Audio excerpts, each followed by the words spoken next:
it's quite remarkable that you can channel healing through Jesus. It's, to me, the best person to channel healing through.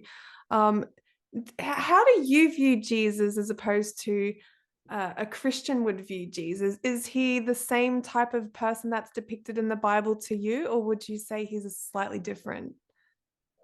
I would say yes. I would say both. I think the biggest difference that I've noticed, one, and I will back up a little bit. So when I got the attunement, that was Jesus attuning me to that. When I do the healing, he's there. I wouldn't say I'm channeling him through. I've channeled other angel, like I've channeled Archangel Raphael through where he spoke through me, Mm, healed through me. But I've never actually done that with Jesus. So just to clarify that. Um, but from what I know of him and from what I've seen, like I've watched, I don't know if you watch that show, The Chosen, and yeah, I on love that show. Netflix. It's a great show. The differences that I would say, and some of it I think is a little bit of a misunderstanding of the word too, which thankfully God kind of clarified that for me one day. But he- God, Jesus, none of these beings want to be worshipped. It is not about they're not here Mm. to be worshipped. They're not here to be your uh however you would view that person that Like you would they view don't want to them. be bigger than you. No, they are you, we are them, we are all one. That's how they view it. It's not that Yeah. they're our savior or the Messiah can be interpreted different ways. Or like when they call him master, which I thought was interesting because I kind of had a problem with that in The Chosen, and then God clarified to me. So master, which is what he has said I'm approaching, is it's not about I'm a master of somebody else. It's not you call me master because I'm better than you or bigger than you or whatever form that slave master relationship implies. It is a master of yourself. Once you learn to control your emotions and control yourself, and you are a master of your own self, that's when you get called master. And other people call you that out of reverence for their understanding of what you've accomplished. So Mm. that's a big difference between calling somebody master because they are in charge of you, or having reverence for somebody who has accomplished a great feat and has mastered themselves. So therefore they are worthy of the title master.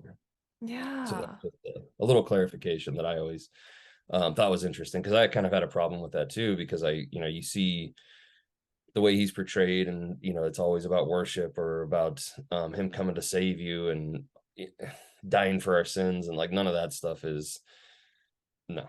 That part is Yeah. not accurate.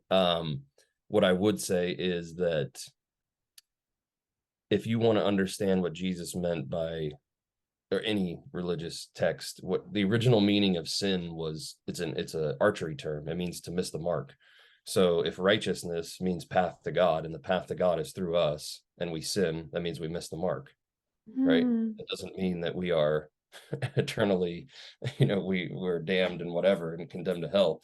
So what it means is, if we are on the path to God and righteousness runs through us and we sin, we miss the mark, we stray from the path of God, we get back on the path of God, and then that gets us. So if it's basically just a course correction, if you sin, then you realize, oh, this, and then so hell, we create our own hell. Hell, Yeah. heaven and hell are the same place. It just depends on your perception. So if we stray, if we sin, if we go off the path of God, we're gonna create our own hell. If you cheat on your husband or your wife, you're gonna have your own hell in your head. If you kill somebody, you're gonna have your own hell in your head. So this is Yeah. these things are trying to, the Ten Commandments are not what they were understood to be. They're the Ten Covenants. So when you reach God consciousness, you won't covet your neighbor's wife. You won't murder. It's not thou shalt not kill. It's thou shalt not murder, because that's two different things. Kill, there is an appropriate time to kill. If your Mm. life is threatened, if you were being abused, if some child was being, there's a time and appropriate place to kill. Murder is a different thing. So when you have these 10 covenants with God, you will not do those things just because of the consciousness level that you have reached. It's not about you breaking some commandment that he's told you to do. If he wanted you to be perfect that way, he would have just made you perfect that way. Why would he make a mistake? That doesn't make any sense. Yeah, I love that you mentioned that. During my podcast, I mentioned a lot of near-death experiences mention that when they see Jesus in heaven, it's not someone to bow down to. In fact, they feel like they're like really close friends, and that they're one and that they're connected. And so it's really interesting that you brought that up. So thank you for sharing that with us. Absolutely. Yeah. And I think that's one of the biggest, probably, as you said, comparisons with like the Bible Jesus or religious Jesus. that I noticed right away. And he mentioned that, and it's in my book, the conversation that him and I had. And so he talks about, accepting that we are worthy, and that we are, you know, if we are a fractal of God, if you understand God, God is the mind. And so God, to have experience of what the mind knows, had to create physical reality. So we incarnate in the physical to experience what the mind already knows. We experience that to gain experience and that knowledge from the experience. So if we're here to do that, all we are is everybody is a fractal of God, experiencing God in its own way through its own lens. And so there is no right, there is no wrong, there's no good, there's no evil, there just is. There's experience and there's perspective. And so when we understand that, it alleviates a lot of the stress from the world, and a lot of when we can zoom out and just say, this is a playground for evolution. That's what Mm, we come here to yeah. evolve. I've been clarified. I've called it Earth School, which I've channeled it. It's Earth School and this other thing. And the Yes. clarification that, so recently I've started to talk directly to God. I used to talk to Archangel Ariah, and I've had conversations with Archangel Raphael and Michael and other angels and stuff. But as of a couple of days ago, it was like, hey, now we're talking. I was like, okay. And it was like, we're talking right now, like this clear. When you And say that you channel God, and this is the mm, first time that you've done it, would you say in a way that you're channeling yourself? well, yeah, we are God. So that's, I think, Mm. what I was getting at is we are all fractals of God, experiencing this whole thing in our own way. When we have Yeah. a thought, it's God's thought. Yeah. So when we can wrap our mind around that, that's when things start to change a little bit, and we change perspective. And a lot of people have a hard time saying that I am God, and it's, we're a fractal, if you Mm. understand. So Yeah. it's not It's like a drop of water in the ocean. absolutely, Even though yeah. you're still that singular drop, you're still a part of the whole ocean. So, Right.